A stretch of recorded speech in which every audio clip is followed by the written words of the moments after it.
Why is my English not improving even though I've already done a lot of effort, a lot of exercises to improve it? A very common and popular advice that I hear a lot for language learners is that you just have to practice, practice, practice, and you're gonna get there. But that advice is actually not enough. And why is that? Because practicing and practicing and practicing can actually lead you nowhere if you don't really know the why, the what, and the how you practice. Let's get into that in this video. Let's talk about the why. Why are you practicing your English and what do you want to achieve? In what kind of situation do I want to improve my English? And this is very important to have down because only when you have a target or a direction or a goal that you want to achieve can you stay laser focused on that, because it gives direction to your effort. Only when you're laser focused can you get faster results. So the why can sound something like, I want to be able to speak spontaneously about my job so that I can sound confident and professional whenever I talk about my progress every morning during a meeting. I actually love working with people who know exactly what they want because it's just a lot easier to help them. Now let's get to number 2, which is the what. So once you already know the why, now you move on to the what of the practice. So what is it exactly that you need to work on? And in order to know what you need to work on, you have to be able to do some self-diagnosis. What are the specific troubles that you're facing?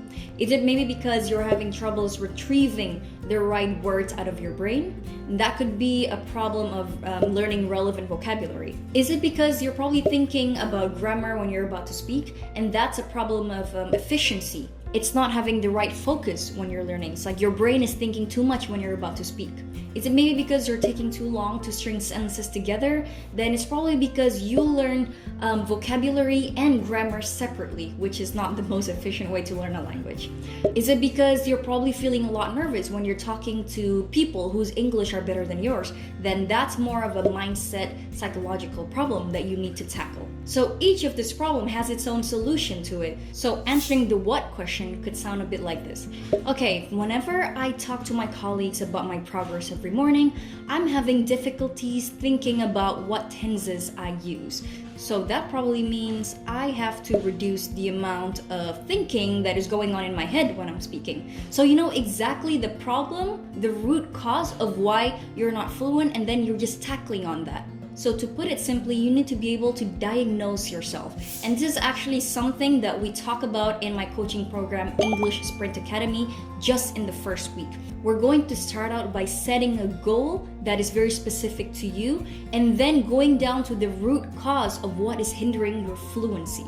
Now we already have down your why, and then your what, we have diagnosed your root problems, and then how do you practice? Because every person has a different way of practicing that suits them better. In order to be able to see progress quite fast, you cannot really be doing the same thing over and over and over again. Just think about it. If you go to the gym and you're trying to build muscles here, in the first week you're gonna start out with, 5 kilos, and then the second week you're gonna slowly increase the weight that you're going to lift, right? Maybe to 7 kilos or 10 kilos. But then a lot of people have this mistake of only staying at 5 kilos. So again, language learning follows the same logic. So if you're lucky enough to have a community where you can practice your daily English, then good for you. But then if your goal is to actually get into the professional setting, but then you're not putting yourself in this kind of professional setting where you're gonna have to challenge your skills, you don't add weight or more pressure into your practice session, then that's the reason why you're not progressing fast. And then of course, I'm gonna have to ask you, how often do you practice your English in this kind of high pressure situation? So more often than not, the answer is almost never. So that means your practice session is actually not as effective because you're only doing the same easy thing every single day and you're not getting yourself out of the comfort zone. You're not putting yourself enough pressure to be able to grow. So there are actually a lot of variables to think about in order for you to progress in your language learning journey. And this is exactly what we are trying to tackle in my coaching program, English Sprint Academy. To be able to see improvement in a shorter period of time, you don't actually need to learn all of the English grammar out there, or all of the vocabulary there is out there. You just need to be laser focused, do the right exercises, find the materials that you need, and actually have a good balance between pleasure and pressure in your study routine.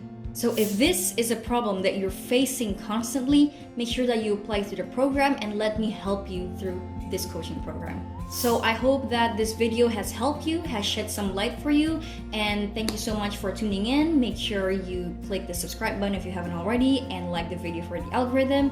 And as usual, take care and I will see you next week. Bye bye.